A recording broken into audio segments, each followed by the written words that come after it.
చిత్తూరు కుప్పంలో వైసీపీ అల్లరి ముఖాల దాడిలో గాయపడ్డ ముస్లిం దంపతులను ఫోన్లో పరామర్శించిన నారా భువనేశ్వరి పార్టీ అండగా ఉంటుంది అని, భయపడవద్దు అని భరోసా కల్పించారు. చంద్రబాబు నాయుడు నామినేషన్లో పాల్గొన్నారని, ముస్లిం దంపతులపై వైసీపీ అల్లరి ముఖాలు దాడి చేయడానికి ఖండించిన ఎమ్మెల్సీ కంచెల శ్రీకాంత్, వైసీపీ అల్లరి ముఖాల దాడిలో గాయపడ్డ సలీమాను ఆసుపత్రిలో కంచెల శ్రీకాంత్ పరామర్శించారు. గాయపడ్డ వారికి టీడీపీ అండగా ఉంటుంది, ప్రజలను భయభ్రాంతులకు గురి చేసేందుకు వైసీపీ ఇలాంటి చిల్లర రాజకీయాలు చేస్తున్నారని అన్నారు.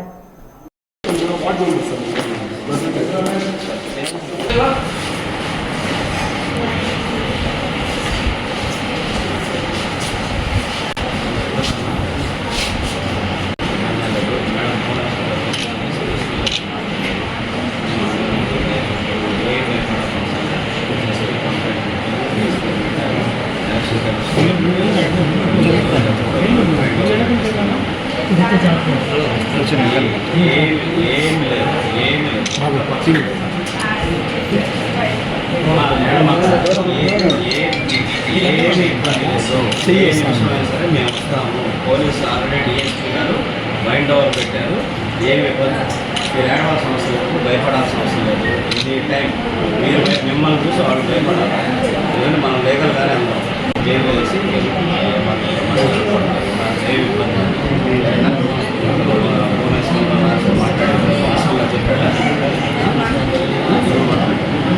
మాట్లాడి ఏమి ఇబ్బంది నా కూడా భరోసా ఇచ్చారు.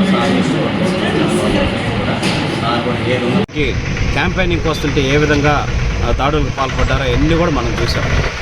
ఇప్పుడు ఆఖరికి ఎలక్షన్ కోడ్ వచ్చింది.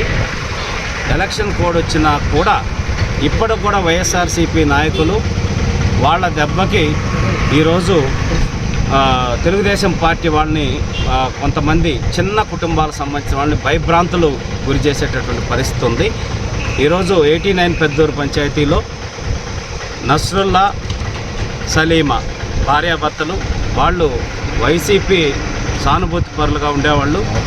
వాళ్ళకు జరిగిన అన్యాయానికి వాళ్ళు తెలుగుదేశం పార్టీలోకి రావటం, నారా భువనేశ్వర్ గారు వచ్చినప్పుడు ఆమెతో ఆ కార్యక్రమంలో పాల్గొని ఒక ఫోటో దిగారు.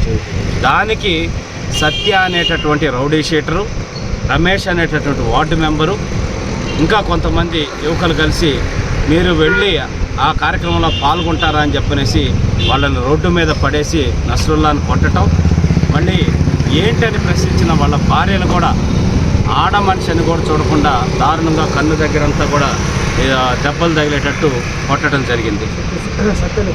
సత్య అనే అతను రౌడీ షీటరు. ఇప్పుడు అతన్ని రౌడీ షీటర్లందరినీ కూడా మేము డిఎస్పీ గారికి విజ్ఞప్తి చేశాం.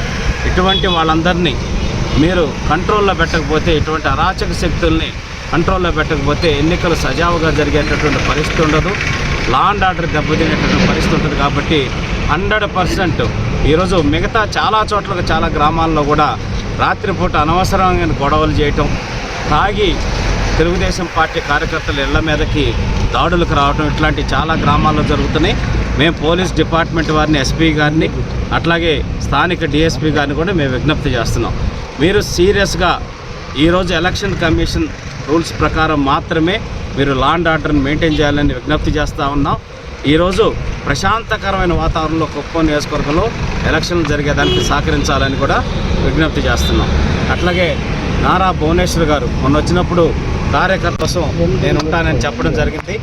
ఈ విషయం తెలుసుకొని నిన్న సాయంత్రం నస్రుల్లాకి ఫోన్ చేసి, అలాగే వాళ్ళ నస్రుల్లాతోటి వాళ్ళ భార్యతోటి ఇద్దరితో నారా భువనేశ్వర్ గారు మాట్లాడటం జరిగింది. మీరు ఏం భయపడాల్సిన అవసరం లేదు, చట్టపరంగా అన్ని రకాలైన చర్యలు మన నాయకులు తీసుకుంటారు.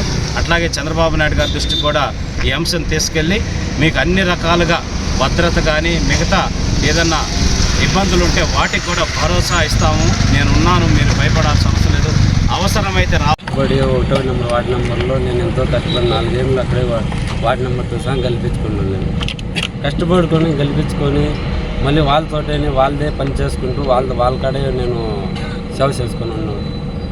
మొన్న ఉపాధ్యంగా నాకు పార్టీలు మనసు లేదు, నాకు అక్కడ లేదనేసి నేను పార్టీ మారి ఇక్కడ వచ్చి నామినేషన్ ఉన్నాడు. ఇక్కడ కుప్పానికి వచ్చి నేను ముసలి రోజు ఫోన్ చేసి పిలిపించినాడు. వార్డు నెంబరు రమేష్ అన్నవాడు పిలిపించినాడు నన్ను, రా నీతో మాట్లాడాలని. సరే ఎంపీటీసీ కాడ నేను 2 ఏళ్ళు 3 ఏళ్ళు ఇక్కడ డ్రైవర్గా పనిచేసినాను. నాకు వాళ్ళ ఇంటికాడ పోయాక నాకేం భయం, నేనే డైరెక్ట్గా వస్తాను. ఎక్కడ రావాలా ఏమి అంటే నాకు పడతారని తెలియదు, నాకు వాళ్ళు ఏమేమి మాట్లాడుతున్నా నాకు తెలియదు. అక్కడికి వెళ్ళి మళ్ళీ మాట్లాడితే గలీజ్ బూతులంతా మాట్లాడినాడు వేరే మనిషి సత్య అనేవాడు. నువ్వు చేసేది అమ్మకాడ కొనుక్కునే పని, మీరు అట్లా ఇట్లా అని గలీజ్ మాట్లాడినాడు. సరే ఆ తర్వాత కూడా నేను నిన్నుకొని బయట వచ్చేసినాను, ఇంట్లో నుంచి బయట వచ్చినాను. సరే ఎంపీటీసీ మేము ఏదో మాట్లాడుకున్నాము, మళ్ళీ వాళ్ళు మమ్మల్ని ఎంపీటీసీ ఏమనలేదు, నేను ఆయన ఏమనలేదు. సత్య అనేవాడు వచ్చిందను దౌర్జన్యంగా ఆయన మాట కూడా నేను తీయలేదు, ఆయన మాట ఎత్తలేదు. నేను దౌర్జన్యంగా ఆయనే వచ్చి పట్టుకున్నాడు.